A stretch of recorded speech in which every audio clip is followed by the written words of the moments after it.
There is a change that happened in some West Germanic languages that has obscured the relationship between a whole set of words. I would like to explore that change and reveal a connection that you might not know about. All modern Germanic languages, English being one of them, are descended from a language spoken by the Germanic tribes in the Bronze Age. Linguists call this language Proto-Germanic. They were spread out across southern Sweden, southern Norway, and Denmark. Over time, they migrated south into Central Europe.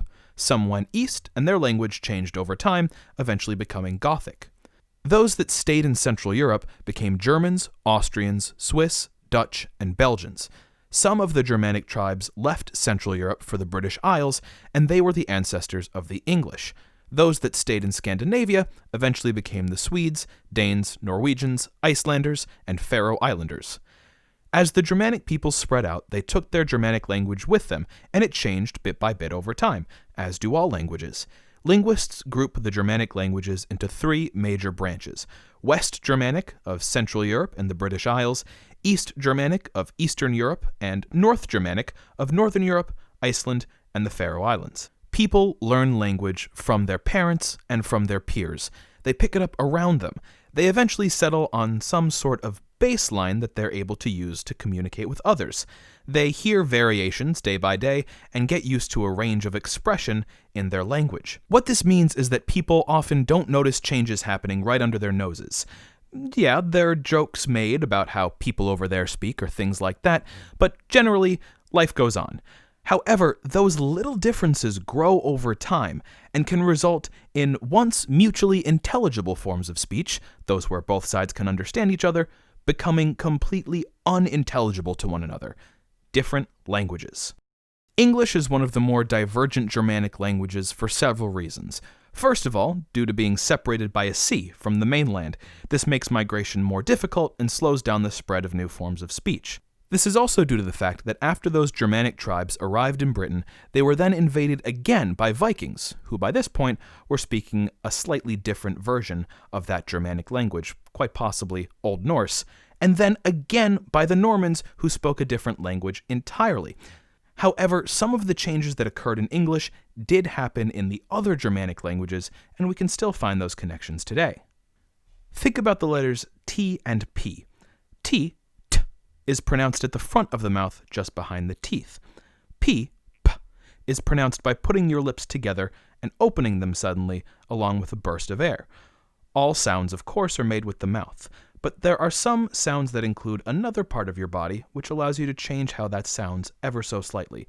The nose and its air pathways are connected to the mouth, and those pathways, just like your mouth, can be opened or closed to change the sound you're making.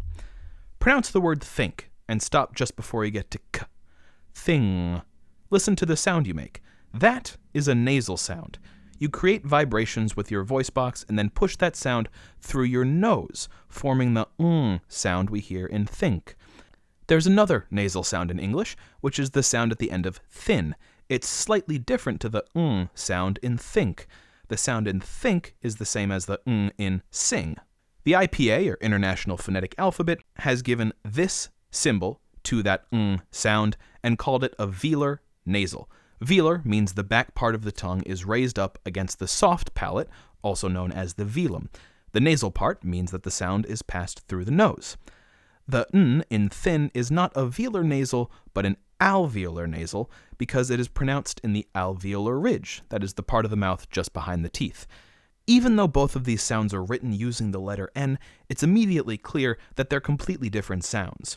Pronouncing think sounds completely wrong. Okay, so now that we're clear about the different Germanic languages and how they developed, and we know about nasal sounds, we can look at the matter at hand. Let's look at the words tooth and the word tand from Swedish. I may or may not be pronouncing these correctly. I apologize if I'm not. They both mean the same thing, but you will notice an N in the Swedish word, but no N in the English word. How did the English lose that N? It was lost through a process called nasalization. This is where a vowel is pronounced through the nose and mouth instead of just the mouth. Modern English doesn't have nasalization, so the easiest way to explain it is to imagine looking at a delicious cake. You might say, Put your finger under your nose and feel the gentle flow of air as you make that sound. Think back to the in think. Notice again how air goes through your nose. Now imagine pronouncing a vowel while pushing your air through your nose like you do with and ng. This is what happens with French sang. Did I pronounce that correctly? 5. No, I did not. You pronounce the vowel as you would any vowel, but you pass air through your nose, which changes the sound. When you pass air through your nose while pronouncing a vowel, that is referred to as nasalization. So, long ago, some group of Germanic speakers started nasalizing the vowel before an N. So uns became us. The vowel got lengthened so that it took the same amount of time to say as the previous un and was nasalized. Why was the vowel nasalized? Well, people often start speaking in a way that is simply easier for them. Think about the word bottle. If you live in America, like me, you probably actually say bottle with a d sound instead of bottle. This is because bottle is a bit easier to say than bottle. So sounds often change in a way that makes speech a little more fluid and makes words easier to say. Uns has 3 sounds in it: u, n, and s. Pronounce uns slowly for yourself and notice how your tongue moves around your mouth as you pronounce it. It has to be in one position for u, then another for n, and another for s. When you look at it this way, it's easy to see how it makes the word easier to pronounce when we combine that u and n sound into one. We now have a word that communicates the same meaning in only 2 sounds instead of 3. A massive savings of both time and effort. Speakers are always looking for easier ways to pronounce things. Minimizing effort is one of the many ways languages change over time. The final piece of the puzzle is that groups of speakers became separated, and changes don't always spread to all speakers. So once uns became us and people got used to it, they just decided to stop nasalizing it altogether, because that was even easier, and since everyone understood what us means, it just stuck. The word slowly changed from one form to the next and to the next, and speakers, in the moment, don't notice or care. Us is 2 steps removed from uns, no nasalization and no n, which means it is slowly drifting away from the original word. If this word were to go through more changes, it could eventually become completely unrecognizable. But as long as the speakers of the language were speaking it amongst themselves, they could all keep up to date, in a way, with the changes and still understand each other. Over large periods of time, the language will diverge from its cousins, but each group could still understand their peers, even if they couldn't understand their cousins. The subgroup of Germanic languages that applied this nasalization are called the North Sea Germanic group, or Ingvaeonic. The North Sea Germanic group includes English, Scots, Frisian, and Low German, also called Low Saxon. The oldest varieties of these languages are Old English, which is also the ancestor of Scots, Old Frisian, and Old Saxon. In the original language of the Germanic tribes, tooth was tanths.